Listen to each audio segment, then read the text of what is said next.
கர்த்தருடைய பரிசுத்த நாமத்திற்கு ஸ்தோத்திரம். இன்னைக்கு நம்ம பிலிப்பியர் 1வது அதிகாரம் 23வது வசனத்தை தியானிக்க இருக்கிறோம். பிலிப்பியர் 1:23 ஜெபத்தோடு இந்த செய்திக்குள்ளே கடந்து செல்வோம். மாறிடா என் மனுஷரே, மாறாதவர் அன்பு நாளுமே, கால்வாரி சிலுவை மீதிலே காணுதே இமா அன்புதே, இயேசுவின் மகா அன்புதே, அதன் அலாம் மறியலாகமா, இதற்கிணையதும் வேறில்லையே, இணையதும் வேறில்லையே, பாவியாயிரு கையிலே பார் உன்னை பாரினில் தேடி வந்தாரே, நீசன் என்று உன்னை தள்ளாமலே நீசனாக மாற்றிடவே, ஓ இயேசுவின் மகா அன்புதே, அதன் அலாம் மறியலாகமா, இதற்கிணையதும் வேறில்லையே, இணையதும் வேறில்லையே, உள்ளத்தால் அவரை தள்ளினாம், தாம் உள்ளம் போல் உன்னை நேசித்ததினால் அல்லல் யாவும் அகன்றிடுமே, ஆதிதேவன் பலியானாரே, ஓ இயேசுவின் மகா அன்புதே, அதன் அல்லாம் மறியலாகுமா, இதற்கிணையதும் வேறில்லையே, இணையதும் வேறில்லையே, நியாய விதி தினமதிலே நீயும் நிலையாகும் தைரியம் பெறவே, பூரணரின் அன்பு பெருக புண்டியரின் அன்பு வல்லதே, ஓ இயேசுவின் மகா அன்புதே, அதன் அலம் மறியலாகுமா, இதற்கிணையதும் வேறில்லையே, இணையதும் வேறில்லையே. இயேசுவின் நாமத்தினாலே ஜெபங்கள் பிதாவே, ஆமென். கர்த்தருடைய பரிசுத்த நாமத்திற்கு ஸ்தோத்திரம். இன்னைக்கு பிலிப்பியர் 1வது அதிகாரம் 23வது வசனத்தை தியானிக்க இருக்கிறோம். பிலிப்பியர் 1வது அதிகாரம் 23வது வசனம். ஏனெனில், அப்ப பவுல் ஆரம்பிக்கும் போது ஒரு எக்ஸ்பிளனேஷன் கொடுக்கிறார். ஏனெனில் இவ்விரண்டிலும் நான் நெருக்கப்படுகிறேன், தேகத்தை விட்டு பிரிந்து கிறிஸ்துவோடு கூட இருப்பது எனக்கு ஆசை உண்டு, அது அதிக நன்மையாக்கும். 2 ஆப்ஷனை பவுல் தேடுகிறார். ஒன்னு, உங்க கூட இருக்கணும், சபையில உங்களுக்கு நான் ஒரு போதகராக இருக்கும், உங்களை நான் வழி நடத்தும், என் கிரியைகளுக்கு தக்க பலன் ஆண்டவர் பரலோகத்தில் கொடுப்பார். அது இந்த பூமியில நான் இருந்தானா. ஆனா அதோட எனக்கு இன்னொரு ஆசை இருக்கு. அது என்னன்னா, இந்த தேகத்தை விட்டு பிரியணும். உங்களை நான் சொன்னேன், பிரசங்கில ஒரு கயிறு கட்ட வச்சிருக்காரு. அது என்ன கயிறுனா, வெள்ளி கயிறு கட்டவலணும். இந்த ஆவி ஆத்மா சரீரம் பிரிஞ்சிடணும். இந்த மண் தன்னை தந்த மண்ணுக்கு போயிடும், ஆவி தன்னை தந்த தேவன் போயிடும். நான் பரலோகத்துல ஆண்டவரோட கூட இருக்கிறது எனக்கு ரொம்ப ரொம்ப பிடிக்கும் அப்படின்னு சொல்லி 2 ஆப்ஷன். 2யும் அவருக்கு ஆசை, இதுவும் ஆசை அதுவும் ஆசை. அப்படி ஆசை இருக்கிறதுனால அவருக்கு ஃபர்ஸ்ட் இன்னைக்கு நம்ம ஒரு ஊழியக்காரரை பத்தி நான் உங்களுக்கு சொல்லிக் கொடுக்க போகிறேன். இதுவரை நம்ம இவர் பேர் நீங்க கேள்விப்பட்டிருக்க மாட்டீங்கன்னு நான் நினைக்கிறேன். அடோனி ஜட்சன். அடோனி ஜட்சன் இவர் ஒரு அமெரிக்க மிஷனரி. அமெரிக்க தேசத்தை விட்டுட்டு 19ஆம் நூற்றாண்டுல இந்தியாவுக்கு வந்தார். இந்தியாவுக்கு வந்து ஊழியத்தை ஆரம்பிக்கிறார். அப்ப பர்மாவை பத்தி கேள்விப்படுறோம். இந்தியாவுக்கு பக்கத்தில் இருக்கிற பர்மா, அது புத்தர்கள், புத்த மக்கள், புத்த பிட்சுகளா நிறையப்பட்டது. அங்க போறது ரொம்ப ரிஸ்க். ஆனாலும் அவருக்கு ஆண்டவருடைய வார்த்தையை சொல்லணும் கண்டி ஃபர்ஸ்ட் டைம் இதுவரை அந்த ஊருக்கு மிஷினரே வந்தது கிடையாது. முதல் முறையா வர்றாங்க. வந்து அவருக்கு மொழி தெரியாது, பர்மா மொழி தெரியாது. ஆனா பர்மா மொழியை கற்றுக்கொண்டு அந்த அவங்களுக்கு பைபிளை சொல்லிக் கொடுக்கறதுக்கு அவங்க மொழியில டிரான்ஸ்லேட் பண்றாரு. மிக மிக கடினமான ஊழியம் அதை செய்யறாரு. ரொம்ப ஆண்டவர் அவருக்கு உதவி செய்யறாரு. ஊழியத்துல நிறைய போர்ஷன் முடிச்சிட்டாரு. ஆனா இன்னும் கொஞ்சம் பாதிக்கு மேல முடிக்க வேண்டியது. இந்த நேரத்துல அவர் அரெஸ்ட் பண்றாங்க, ஜெயில தூக்கி போட்டாங்க. ஜெயில இருக்கும்போதும் இந்த எழுதுற வேலையை அவர் நிப்பாட்டல, தொடர்ந்து அந்த டிரான்ஸ்லேஷனை பண்ணிக்கிட்டே இருக்கிறார். அதுக்குள்ள நியூஸ் வருது, அவருடைய மனைவி பிள்ளைகள் எல்லாம் ஒரு கொள்ளை நோயில இறந்துறாங்க சொல்லி. அந்த டெட் பாடியை கூட அவரெல்லாம் பார்க்க முடியல. வருத்தத்தோடு அவர் ஜெயில இருந்துகிட்டு ஆண்டவர்கிட்ட ஒரு ஜெபம் பண்ணுகிறார். என்ன ஜெபம் பண்ணுகிறார் அப்படின்னு கேட்டீங்கன்னா, ஆண்டவரே, என் பிள்ளைகள்லாம் உங்ககிட்ட வந்துட்டாங்க, நாங்க தனியா இருக்கிறோம், எனக்கு உங்ககிட்ட வர்றதுக்கு ரொம்ப ரொம்ப ஆசை. அங்க வந்தா என் பிள்ளைகளை பார்க்கலாம், என் மனைவியை பார்க்கலாம். ஆனா அதே நேரத்துல இங்க கொஞ்சம் பொறுப்பு இருக்கு ஆண்டவரே. நான் பாதி பைபிள்ல தான் பர்மா மொழியில எழுதியிருக்கிறேன், இன்னும் பாதியை நான் எழுத வேண்டியிருக்கு. அதனால நீங்க எனக்கு கொஞ்சம் எக்ஸ்டென்ஷன் கொடுக்கணும் ஆண்டவரே அப்படின்னு சொல்றாரு. லேட்டா வந்ததுக்காக திரும்ப நான் சொல்றேன். அடோனி ஜட்சன்ங்கிற ஒரு அமெரிக்க ஊழியக்காரை பத்தி நான் உங்களுக்கு சொல்லிக் கொடுத்துருக்கேன். இவரு பர்மா தேசத்துல போய் ஊழிய ஆத்த ஆரம்பிக்கிறாரு. பைபிள் டிரான்ஸ்லேஷன் அவருக்கு ஆண்டவர் கொடுத்த ஒரு கிஃப்ட். பாதி பைபிளை எழுதி முடிக்கிறாரு. அதுக்குள்ள அவர் ஜெயில தூக்கி போட்டுறாங்க. அங்க இருக்கும்போது நியூஸ் வருது, என் மனைவியும் பிள்ளைகளும் மறைச்சிட்டாங்க. இவருக்கு ஒரு ஜெபம் பண்ணுகிறார் ஆண்டவர்கிட்ட. ஆண்டவரே, நான் பரலோகத்துக்கு வரணும் ஆண்டவரே, என் பிள்ளைகளை பார்க்கணும், என் மனைவியை பார்க்கணும், உங்களை பார்க்கணும் ஆசை. ஆனா இன்னொரு ஆசை எனக்கு இருக்கு இந்த பூமியில. இங்க எனக்கு ஒரு வேலை இருக்குது. அத வசனத்தை வாசிக்கணும், அப்பதான் அந்த செய்தி உங்களுக்கு புரியும். பிலிப்பியர் 1வது அதிகாரம் 23 வசனம். ஏனெனில் இவ்விரண்டினாலும் நான் நெருக்கப்படுகிறேன், தேகத்தை விட்டு பிரிந்து கிறிஸ்துவோடு கூட இருக்க எனக்கு ஆசை உண்டு, அது அதிக நன்மையா இருக்கும். இங்க பவுலுடைய வாஞ்சியும் ஜட்சன் வாஞ்சியும் நான் கம்பேர் பண்ணி இந்த செய்தியை கொடுக்குறேன்.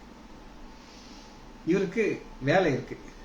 பாதி பைபிளை தான் பர்மா மொழியில மொழிபெயர்த்திருக்கிறார். ஆண்டவர்கிட்ட ஜெபிக்கிறார். ஆண்டவரே, எனக்கு ஆசை உங்கள்கிட்ட வர்றதுக்கு, ஆனா இந்த வேலையை நான் முடிக்கணும். இன்னொரு ஆசை எனக்கு இருக்கு. இப்ப ஏறக்குறைய ஒரு 40 மக்களை ஆண்டவர்கிட்ட வழி நடத்தி பேப்டிசம் கொடுத்து சபையில சேர்த்தாச்சு. ஆனா அது ஒரு 100 பேராவது நான் முகத்திருந்தேன். ஒரு 100 பேராக அந்த சபைக்கு ஆரம்பிச்சுட்டு நான் அப்புறம் உங்கள்கிட்ட வரணும்னு ஆசை இருக்கு அப்படின்னு ஆண்டவரை ஜெபிச்சுக்கிட்டே இருக்கிறார். ஆண்டவர் அவருக்கு நிறைய தாளந்துகளை கொடுக்கிறார். அவரு ஜெயில இருந்தே எப்படி பவுல் ரட்சிப்புகளை வழிநடத்துறாரோ, அங்க அந்த திருடர்கள்லாம் வெளியில வரும்போது ஞானஸ்தானம் எடுத்து வெளியில போறாங்க. இப்படி வெளியே போயிட்டே இருக்கிறாங்க. அதே நேரத்துல அருமையா பைபிளை எழுதி முடிச்சிட்டார். முடிச்சதுக்கு அப்புறம் அவருக்கு ஒரே சந்தோஷம். ஆனா ஆண்டவர் அவருக்கு போனஸா இன்னொரு கிருபையும் கொடுத்தார். இவர் கேட்காது. அது என்ன அப்படின்னு கேட்டீங்கன்னா, டிரான்ஸ்லேஷன். பர்மா மொழியிலிருந்து இங்கிலீஷுக்கு, இங்கிலீஷ் டு பர்மா, இந்த ஒரு டிக்ஷனரியை ரெடி பண்ணிட்டார். ஏன்னா இவர் ரொம்ப கஷ்டப்பட்டு மொழியை கற்றுக்கிட்டார். ஆனா இனி அடுத்து நிறைய சந்ததிகள் வருவார்கள், நிறைய ஊழியக்காரர்கள் வருவார்கள். அவங்க இந்த பர்மா மொழியை கத்துக்கிறதுக்கு இந்த டிக்ஷனரி அவங்க கிடைச்சாச்சுன்னா அழகா அவங்க கத்துக்கலாம். அப்ப இது எல்லாத்தையும் முடிச்சிட்டாரு. முடிச்சதுக்கு அப்புறம் ஆண்டவர் அப்படியே அவர் பரலோகத்துக்கு கொண்டு விட்டார்.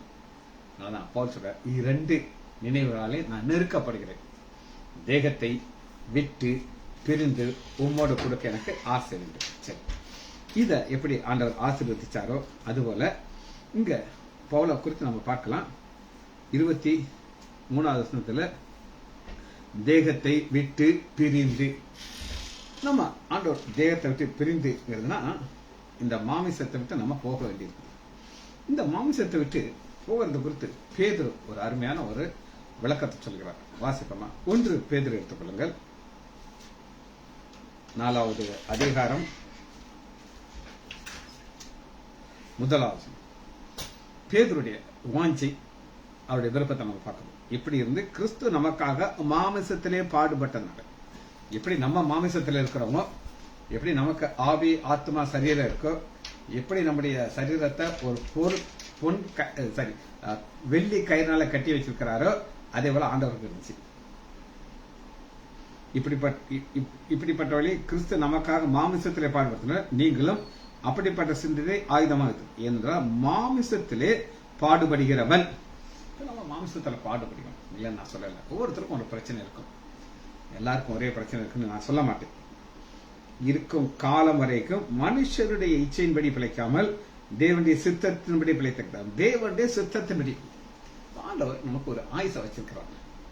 பலமுறை நான் உங்களுக்கு சொல்லியிருக்கிறேன். எனக்கு என்னுடைய மகள் திருமணம் ஆச்சோ அன்னைக்கு நான் நினைச்சேன், என் பொறுப்பெல்லாம் முடிஞ்சிருச்சு, இனி நான் பரலோகத்துக்கு வர்றதுக்கு ரெடி அப்படின்னு நான் நினைச்சுக்கிட்டு இருந்தேன். ஆனா ஆண்டவர் நோ அப்படின்ட்டார். ஊழியத்தை தொடர்ந்து செய்து கொண்டே இருந்தேன். 2015 பைபாஸ் ஆபரேஷன் பண்ற சூழ்நிலை வந்துச்சு. நான் நினைச்சேன், அன்னைக்கு நான் ஆண்டவர் பாதத்துக்கு நான் போயிருவேன் அப்படின்னு நினைச்சேன். ஒரு பாஸ்டர் குறித்து நான் உங்களுக்கு சொல்ல இருக்கிறேன். அவரை நான் எங்க வச்சு பார்த்தேன் அப்படின்னு கேட்டீங்கன்னா, அருப்புக்கோட்டையில மங்களம் கல்யாணத்துக்கு யார் யாரெல்லாம் வந்தீங்கன்னு எனக்கு தெரியாது, இங்க அநேகர் வந்திருக்கீங்க. மங்களம் கல்யாணத்துல ஒரு பாஸ்டர் ஒரு சிஎஸ்ஐ அங்கேயே போட்டுட்டு அந்த ஹால இருந்து ஒரு திருமணத்தை நடத்தி கொடுத்தார். நான் திருமணம் முடிஞ்சு அவரை போய் பார்த்தேன்.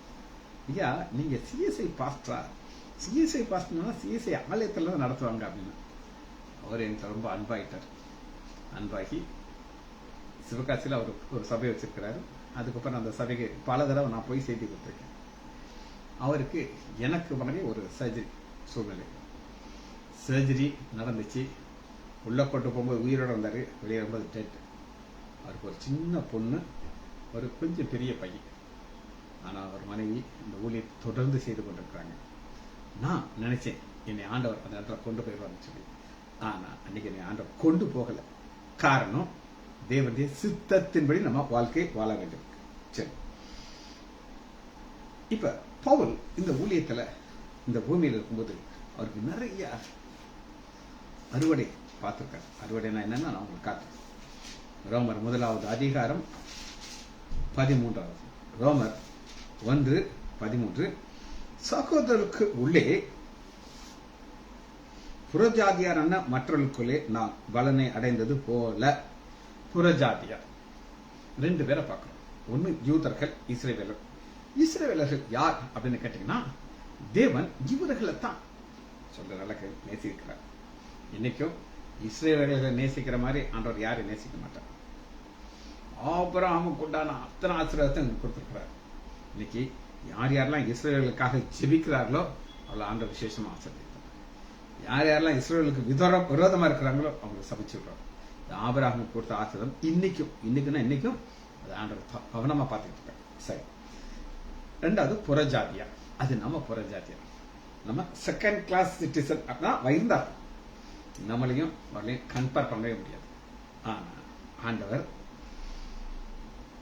பவுலுக்கு ஒரு விசேஷமான கிருபையை கொடுத்தார். அது புறஜாதியாத்த நீ போகணும், ஊழியச்சு அந்த கனியை பரலத்துக்கு கொண்டு வரணும். சகோதரி, புறஜாதியான மற்றவர்களுக்குள்ளே நான் பலனை அடைந்தது போல. எல்லாரும் செய்ய முடியாததுக்கு ஒரு உதாரணம் நான் சொல்றேன்.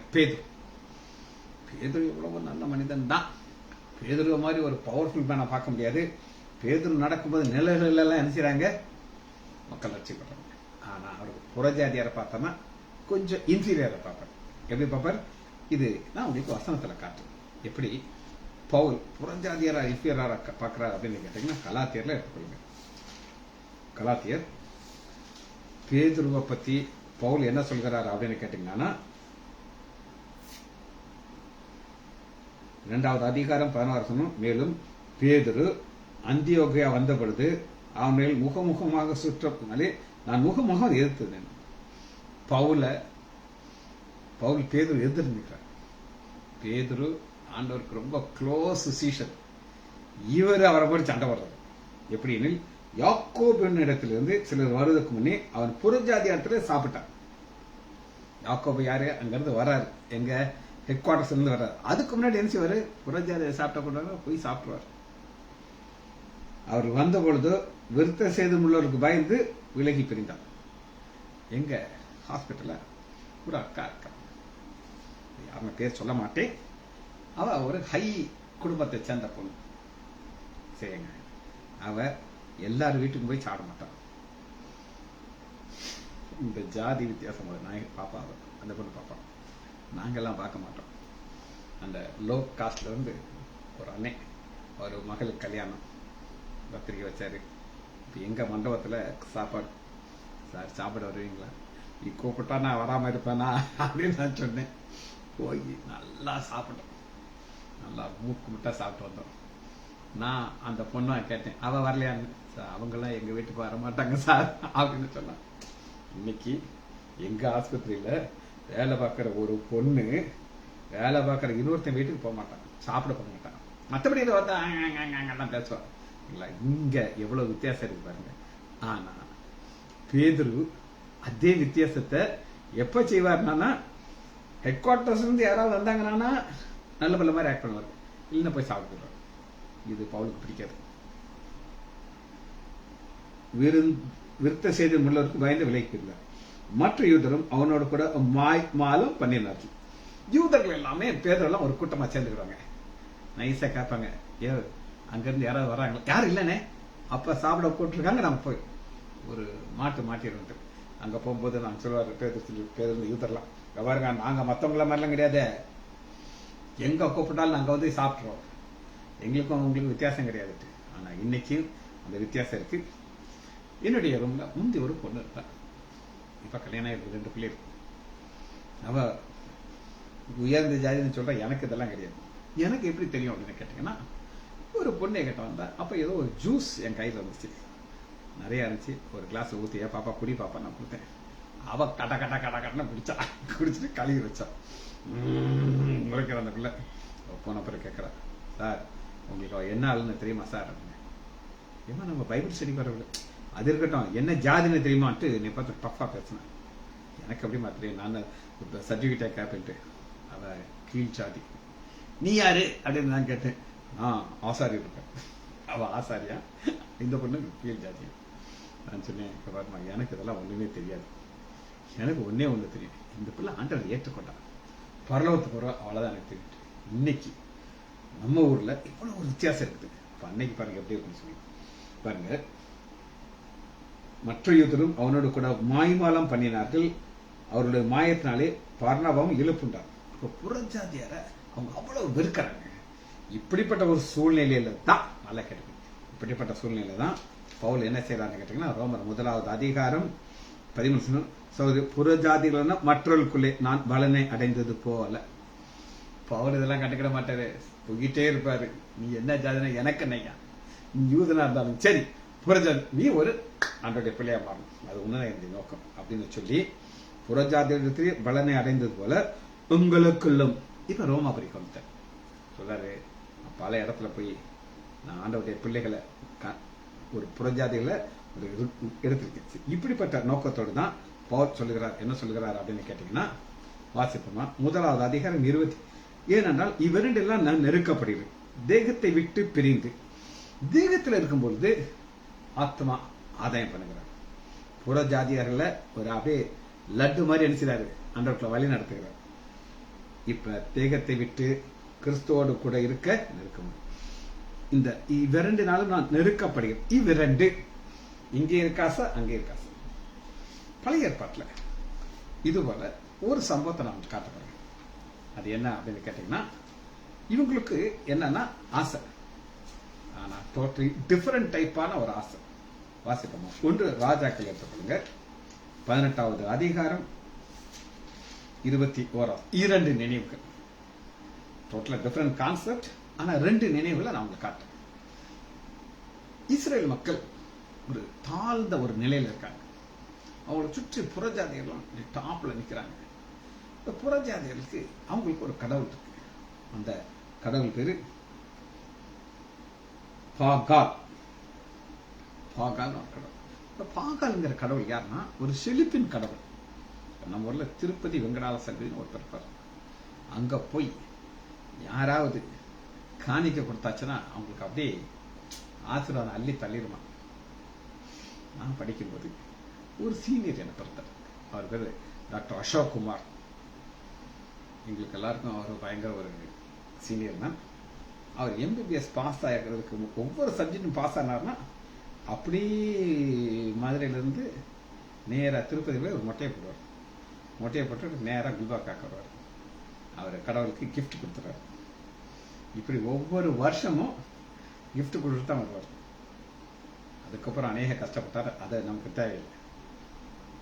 ஏன் அவர் பாஸ் ஆனாலும் அவர் படிச்சதெல்லாம் கிடையாது. நீங்க படிச்சு நினைச்சது அங்க போய் முடிய காணிக்கையா கொடுத்தாருன்னா பாஸ் ஆயிடுவார். இது மாதிரி இவங்களுக்கும் இந்த பாவி கடவுளுடைய பிள்ளைகளை பார்த்துட்டு பயங்கர பயம் வந்துருச்சு. ஐயா அவங்க கடவுள் பயங்கரமான ஆளா இருக்காங்க, ஐயா நம்ம கடவுள் கொஞ்சம் வீக் போல இருக்கு, அதெல்லாம் நம்மளை விட அவங்க ரொம்ப டாப்பா இருக்காங்கிட்டு ஒரு அப்படியே மைண்ட் ஃபுல்லா ஜீவனுள்ள தேவனை விட்டுட்டு பாகால் பின்னாடி போக ஆரம்பிச்சிட்டாங்க. எலியாக்கு ஒரு வயராக்கி வந்துருச்சு. அவர் ஒரு கேள்வி கேட்கிறார். 21 1 ராஜாக்கள் 18:21. அப்படி எலியா சகல ஜனத்தின் வந்து எல்லாம் யூதர்கள் உட்கார்ந்துருக்காங்க, எல்லாம் இருக்காங்க. நீங்கள் எந்த மட்டும் 2 நினைவுகளாலே குந்தி குந்தி நடப்பது. பவுலுக்கு 2 நினைவுகள் இருந்துச்சு. ஒண்ணு, இங்க இருந்தா நான் ஆண்டவர் ஊழியம் செய்வேன், என் கிரியைகளுக்கு தக்க பலன் ஆண்டவர் கொடுப்பார். ஆனா இதை விட்டுட்டு நான் பரலோகத்துல போய் என் ஆண்டவரோடு கூட இருக்க ஆசை உண்டு. 2 நினைவு. இது சூப்பர் நினைவு. ஆனா இது மட்டமான நினைவு. ஒரு கால் எங்க வச்சிட்டு இருக்காங்க, பாகாட்டு வச்சிருக்காங்க. இன்னொரு கால் எங்க வச்சிருக்காங்க, யெகோவா தேர்ந்து வச்சிருக்காங்க. 2 நினைவுகளே குந்தி குந்தி நடக்குது. நம்ம ஓடுறோம், டக்க டக்க டக்குன்னு ஓடுறோம், கிறிஸ்துவனுக்கு ஓடிக்கிட்டே இருக்கும். நமக்கு நியமிக்கப்பட்ட ஓட்டத்திலே தொடர்ந்து ஓடிக்கிட்டு இருக்கோம். ஆனா இவங்களால ஓட முடியாது. இங்க ஒரு கால், இங்க ஒரு கால், இப்படியே நடந்து நடந்து. ஆனா எலியா எப்படி ப்ரூவ் பண்றாரு அப்படின்னு கேட்டீங்கன்னா 39, ஜனங்கள் எல்லாரும், எந்த ஜனங்களை பார்த்து 2 நினைவுகளை குந்தி குந்தி எல்லாரும் இதை கண்ட பொழுது ஒரு அற்புதத்தை ஆண்டவர் காட்டுகிறார். முகம் கொப்பர விழுந்து கர்த்தரே தெய்வம், கர்த்தரே தெய்வம் என்றார். கர்த்தரே தெய்வங்கிறத ப்ரூவ் பண்றாரு. இப்ப இவங்க 2 நினைவு விட்டுட்டு ஒரு நினைவுக்கு ஆரம்பிச்சாங்க. இது ஒரு காரியம். 2வது இது போல ஒரு காரியத்தை பார்க்கிறோம். இது ரொம்ப கேவலமான காரியம். 2 நினைவுல இருந்து ஒரே நினைவுக்கு போயிட்டான் ஒரு ஆளு. வாசிப்போமா? 1 ராஜாக்கள் 11வது அதிகாரம். சாலமோனுக்கு ஆண்டவர் கொடுத்த ஆசீர்வாதம் வேற யாருக்கும் கொடுக்கல. ஆனா என்ன நடந்துச்சு அப்படின்னு கேட்டீங்கன்னா 3வது வசனம், அவன் பிரபுக்கள் 700 மனமாட்டி, 700 மனையார், 300 மனமாட்டி, மனைவி 700, கீப் 300, 1000 பேர். இத என்னுடைய நான் ரொம்ப நேசிக்கிற சுரேஷ் ராமச்சந்திரன் ரொம்ப அருமையா சொல்றாரு. 1000 கல்யாணம் நடந்திருக்குன்னா அவங்க என்ன செஞ்சிருப்பாங்க, இது அவருடைய கற்பனையில சொல்றாரு. இன்விடேஷன் கார்டு போட்டு பண்ணுவாங்க. இன்விடேஷன் கார்டுல ஒரு சைடு வந்து பிக்சடா இருக்கும். ஆபிரகாமுடைய சந்ததியில் பிறந்த தாவீதுடைய குமாரனாகிய செல்ல புத்திரனாகிய சாலமோனுக்கும் திருமணம். இது ஒரு சைடு, இது பிக்சடா இருக்கும். இந்த பக்கம் இத்தனாம் தேதி இத்தனை லட்சத்துல இத்தனை ஒரு பெண் படத்தை பெயர் போட்டுருப்பாங்க. இவருக்கும் கல்யாணம் உண்டு. பத்திரிகைலாம் அடிச்சு அனுப்புறாங்க. கல்யாணம் முடிஞ்சிருச்சு. கரெக்டா 10வது நாள் அடுத்த கல்யாணம் அனுப்பணும். இந்த செய்தி இப்படியே தரணுமா? ஏன்னா இது மாறாது. ஆண் சைடு, சாலமன் சைடுல மாறாது. ஆனா அந்த பெண் பேர் வேற பேர் இருக்கும். இன்னும் ஏன் 10 நாளைக்கு கொடுத்து, அது 10 நாளைக்கு முன்னாடி, இது இன்னைக்கு. அதெல்லாம் நீ கேட்காத. சாப்பிட வந்துரு, மூக்கு முட்டை சாப்பிட்டுட்டு ஆசிரிச்சுட்டு போய்கிட்டே இருக்கணும். இவங்களுக்கு 1000 கல்யாணத்தையும் இவங்க வந்து அட்டன் பண்ணி நல்லா சாப்பிட்டு போயிட்டாங்க. இவர் போய் பார்த்த மாதிரி சொன்னாரு. ஆனா எனக்கு ரொம்ப பிடிச்சிருந்துச்சு. இதெல்லாம் பண்ண பண்ண பண்ண என்ன பண்ணாங்க அப்படின்னு நினைக்கிறேன், அவன் இருதயத்தை வலிகி போக பண்ணினார்கள். 4வது வசனம், தன் தகப்பனாகிய தாவீதின் இருதயம் போல உத்தமமா இருக்கவில்லை. இவன் எத்தனை இதை வணங்கன்னு சொல்லி அஸ்ரோத், மில்கா எல்லாத்தையும் செஞ்சான். பார்க்கறோம். பார்த்து கடைசியில் என்னாச்சுன்னா ஆண்டோட விட்டுட்டு உள்ள போயிட்டான். என்ன நடந்துச்சு அப்படின்னு கேட்டீங்கன்னா, விசுவாச பட்டியலாகிய எபிரேயர் 11வது அதிகாரத்தில் பேர் முதல் 2 நினைவுகளை நடந்தவங்களை காமிச்சேன். இப்ப ஒரே நினைவாகி போச்சு. விக்கிரத்துல போய் அத்தனை ஆசிரத்தை விட்டார். ஆனா பவுலுடைய வாழ்க்கை அப்படி கிடையாது. இப்ப ஆண்டவராக இயேசு கிறிஸ்து பிறக்கும்போது ஒரு சில வித்தியாசமான ஒரு கோணத்தை நான் உங்களுக்கு காட்டப்படுறேன். டிஃப்ரெண்ட் ஆங்கிள் உங்களுக்கு காட்டப்படுறேன். எடுத்துக்கோமா, லூக்கா 2வது அதிகாரம் 15வது வசனத்துல இவங்க ஒரே நோக்கம் தான் இருந்துச்சு. செகண்ட் நோக்கத்தையே காணும். அந்த மாதிரி வைராக்கியத்தை ஆண்டவர் கொடுக்கிறார். எப்படி பவுலுக்கு இருந்துச்சோ, தேகத்தை விட்டு பிரிந்து நாங்க இருக்கணும், என் தேவனோட கூட இருக்கணும், ஆண்டவரோட கூட இருக்கணும். இங்க மேய்ப்பர்கள் வர்றாங்க, பார்க்கிறாங்க. வானத்திலிருந்து தேவதூர்ல வந்து இறங்குறத பார்க்கறாங்க. அவங்க முகம் குப்புற வந்து வணங்குறத பார்க்கறாங்க. இப்ப இவங்களுக்குள்ள என்ன வந்துருச்சு ஒரு வைராக்கியம் அப்படின்னா, லூக்கா 2வது அதிகாரம் 5, தேவதூதர்கள் அவர்களை விட்டு பரலோகத்துக்கு போன பின் அப்படியே ஆச்சரியமா பார்த்துட்டு இருக்காங்க. நாங்க என்ன யோகக்காரங்க ஐயா, நாங்க மேய்ப்பர்கள், எங்களெல்லாம் அவங்க அருவருப்பா பார்ப்பாங்க. காரணம் என்ன அப்படின்னு கேட்டீங்கன்னா, யூதர்களுக்கு நிறைய ரூல்ஸ் அண்ட் ரெகுலேஷன் இருக்கு. கரெக்டாக எத்தனை மணிக்கு அவங்க குளிக்கணும், தேவ ஆலயத்துக்கு போகணும், பலி செலுத்தணும், எல்லா ரூல்ஸும் எதையுமே இவங்களால ஃபாலோ பண்ண முடியாது. செத்து போனதை தொடக்கூடாது, தொட்டா தீட்டு. இவங்க தீட்டோடய வாழ்ந்துட்டு இருக்காங்க. அதனால அருவருப்பாங்க மேய்ப்பர்கள். ஆனா எல்லாராலும் அருவருக்கப்பட்ட மேய்ப்பர்களுக்கு ஆண்டவர்கள் தரிசனத்தை கொடுத்தார். அடுத்து பாருங்க, பின்பு மேய்ப்பர்கள் ஒருவரை நோக்கி, நாம் பெத்லகேம் ஊருக்கு போய் நடந்ததா கர்த்தரால் அறிவிக்கப்பட்ட இந்த காரியத்தை பார்ப்போம் என்று போறாங்க. அப்ப பெத்லகேமுக்கு போறதுக்கு செகண்ட் தாட்டே கிடையாது, 2 நினைவு கிடையாது. மச்சான் போகணுமா, நம்ம ஆளை பார்க்கணும்ல, இது நமக்கு தேவையா அப்படியே ஒண்ணு சொல்லல. எல்லாருக்குமே எப்போ நாங்க ஒரே நோக்கம் தான், நேரம் நாங்க போறோம். தீவிரமா ஸ்பீட் லெஃப்ட் ரைட் ஓடி ஓடி ஓடி வராங்க. பார்த்தீங்களா, இங்க பாருங்க, அந்த வலது பக்கம் கிடையாது, போனோமா ஒண்ணுமே கிடையாது. 2 நினைவு, ஒரே நினைவு தான். தீவிரமாக வந்து மரியாதையும் யோசேப்பையும் முன்னாடி இருக்கிற பிள்ளையும் கண்டார்கள். கண்டு பிரசித்தி பண்றாங்க. இவங்களுக்கு செகண்ட் தாட்டே கிடையாது. சரி, நம்முடைய ஆண்டவராகிய இயேசு கிறிஸ்து நம்ம சீஷர்களுக்கு ஒரு பெரிய ஒரு விசேஷமான ஒரு பேரை கொடுத்தார். யோவான் 15வது அதிகாரம் 15வது வசனம், இனி நான் உங்களை ஊழியக்காரன் சொல்லி நான் உங்களை சிநேகிதன் என்று, சிநேகிதன் ஃப்ரெண்ட் என்கிறார். அதுல ஆண்டவர் எந்த ஒரு ஆப்ஷனும் கொடுக்கல. எல்லாரும் என் ஃப்ரெண்ட்ஸ், எல்லாரும் சீஷன் ஃப்ரெண்ட்ஸ். நம்ம என்ன செய்வோம், இவன் முந்தி என் ஃப்ரெண்டா இருந்தா இப்ப சுட்டுட்டேன், அதெல்லாம் கிடையாது. ஆண்டவருக்கு ஒரே ஒரு நோக்கம் தான், என் ஊழியக்காரெல்லாம் என் ஃப்ரெண்ட் அப்படிங்கிறார். அதுல 2வது ஆப்ஷனை போங்க. சரி, இன்னொரு காரியத்தை உங்களுக்கு காட்டுறேன். ரோமர் 9வது அதிகாரம் 22வது. ரோமர் 9:22. தேவன் தமது கோபத்தையும் வல்லமையும் தெரிவிக்க ஆண்டவர் ஒரு ஆப்ஷன் இருந்துச்சு. என்ன ஆப்ஷன்னா, ஒண்ணு கோபாக்னின் பாத்திரமாக இருக்க வேண்டியங்கள கிருபா பாத்திரமாக. ஒரு மதமான ஒரு காரியம்.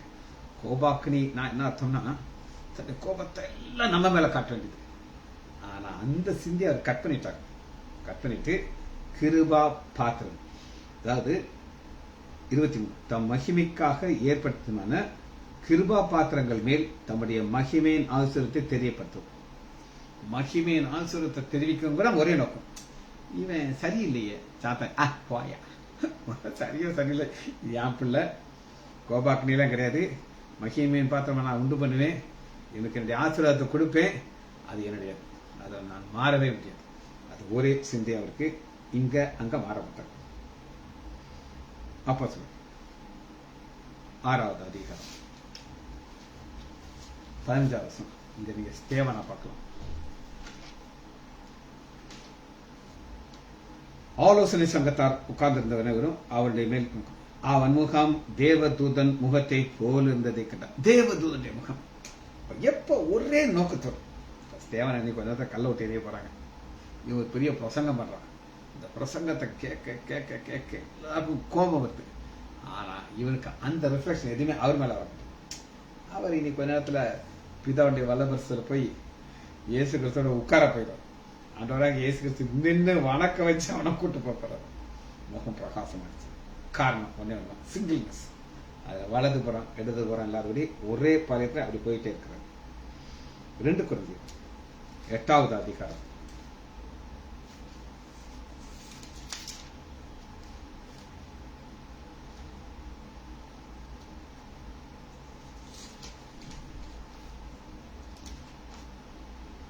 2 கொரிந்தியர் 8:2.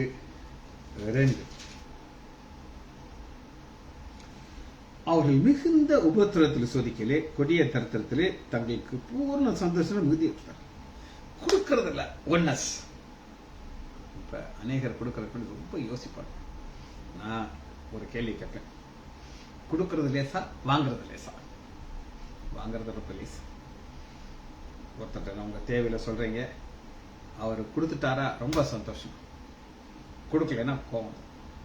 இதனுடைய வாழ்க்கையில் கதிரேசன் பிரதர் அப்படின்னு நம்மளோட ஒருத்தர் டிராவல் பண்ணிட்டே இருந்தப்ப காணும், போலீஸ்ல இருந்து கம்ப்ளைண்ட் கொடுக்க வேண்டியிருக்கு, ஆளை காணுமே அப்படின்னு சொல்லி அவர் ஒரு ஏறக்குறைய 1.5 வருஷம் என் கூடயே இருந்தார். கூட தான் என் கூடயே இருப்பார். எனக்கு மத்தியானம் சாப்பாடு வரும், அவருக்கு சாப்பாடு கொடுப்பேன், நாங்கள் 2 பேரும் ஒன்றா சாப்பிடுவோம். பைபிளை டீச் பண்ணுவேன், சந்தோஷமா இருந்தார். அப்ப ஒரு கல்யாண வீட்டுக்கு நான் அவரோட போனேன். என்னைய ஸ்டேஜில் உட்கார வச்சிருந்தாங்க. அதனால அவர் பின்னாடி ஊழியர்கள் வந்தாங்க. எல்லாருக்கும் இவர் மேல கோபம், திட்டுறாங்க. ஏயா நீ வந்தோடனே டாக்டர் எங்களெல்லாம் கண்டுக்கிட மாட்டேங்கிறார், நீயே எல்லாத்தையும் வாங்கினா அப்படின்னு சொல்லி ஒரே கோபத்தில் அந்த திட்டு அவர் மேல. நான் நினைச்சேன், கஷ்டப்படுறவங்க கொடுக்கறதுல ஒன்னஸ், அவர்கள் பரிபூரணம், அதாவது தங்கள் உபகாரத்தையும் பரிசுத்தான செல்வத்தையும் தர்ம பலத்தை ஏற்றும்படி எங்களை மிகவும் வேண்டிக் கொண்டார்கள். என்ன அர்த்தம் சொல்றேன்? அவங்க சொல்றாரு, உங்களே கஷ்டப்படுறீங்க, நாங்க கஷ்டமான உங்களுக்கு யாரையா சொன்னா இல்ல, நீங்க கொடிய தரத்து அதை பத்தியெல்லாம் நீங்க பேசக்கூடாது, எங்க காணிக்க நீங்க வாங்க ஒன்னஸ். அது ரெண்டு நினைவு கிடையாது, வேண்டாம்னு சொல்லி ஒன்னு நினைச்சு பாக்கெட்ல இருக்கிறது கிடையாது, நாங்க கொடுத்து தான் ஆகும். அது ஒரு ஸ்டபனா நினைக்கிறாங்க. சரி, இதுக்கு என்ன ஒரு பேசிக் காரணங்கிறத பார்த்து நம்ம அந்த செய்தியை முடிக்க போறோம். எபேசியர் எடுத்துக்கொள்வோம். 6வது அதிகாரம் 18. எபேசியர் 6:18. எந்த சமயத்திலும் சகல விதமான வேண்டுதலாலும் விண்ணப்பத்தோடும் ஆவியிலே ஜெபம் பண்ணி அதன் பொருட்டு மிகுந்த மன உறுதியோடு, மன உறுதி தான் பவுலுக்கு 2 வாஞ்சி. ஒண்ணு, நான் அந்த பூமியில் இருக்கணும், என் கிரியைகளுக்கு பலனை ஆண்டவர் கொடுப்பார், எனக்கு சந்தேகம் இல்லை. ஆனா அதே நேரத்துல இதை விட்டுட்டு போய் ஆண்டவரோட கூட இருக்க எனக்கு ஆசை உண்டு. இது எப்ப முடியும்னா மன உறுதி. இந்த மன உறுதி இருந்தா தான் இதை செய்ய முடியும். வசந்த வாசிச்சு இந்த செய்தியை முடிக்க போகிறேன். பிலிப்பியர் 1வது அதிகாரம் 23:7. இவரெண்டு நாள் நான் நெருக்கப்படுகிறேன், பிரஷர் வருது அவர் மேல. ஒரு பக்கம் ஆசை, இன்னும் கொஞ்சம் ஒளியை செய்வோமே, இன்னும் கொஞ்சம் ஆத்மா ஆதாயம் பண்ணுவோமே, இன்னும் கொஞ்சம் கனிகள் நற்கனியை நம்ம வாங்கிக்கிடுவோமே, பரலோகத்துக்கு போகும்போது நிறைய ஆசீர்வாதத்தோட போமேட்டு ஒரு ஆசை. தேகத்தை விட்டு பிரிந்து கிறிஸ்துவோடு கூட அவரோட கூட இருக்கிறதுக்கு பெரிய ஆசை இருக்கு. ஜெபிச்சு முடிப்போமா? மகா இரக்கமும் கிருபையுமுள்ள பிதாவே, துதிக்கிறோம் ஐயா. பவுலுக்கு இருந்த வாஞ்சி எங்களுக்கு இருக்க வேண்டும் ஐயா. 2 நினைவுகள் அல்லையா, கொந்தி நடக்காதபடி வலதுபுறம் இடதுபுறம் என்ற சத்தத்தை கேட்டு எங்களுக்கு நியமிக்கப்பட்ட ஓட்டத்திலே சீராக ஓட கிருபை பாராட்டுங்க ஐயா. பிள்ளைகள் ஒவ்வொருவரையும் என் ஆண்டவராகிய இயேசு கிறிஸ்துவின் நாமத்தினாலே ஆசீர்வதிக்கிறேன். இயேசுவின் நாமத்தினாலே ஜெபங்கள் பிதாவே, ஆமென், ஆமென், ஆமென்.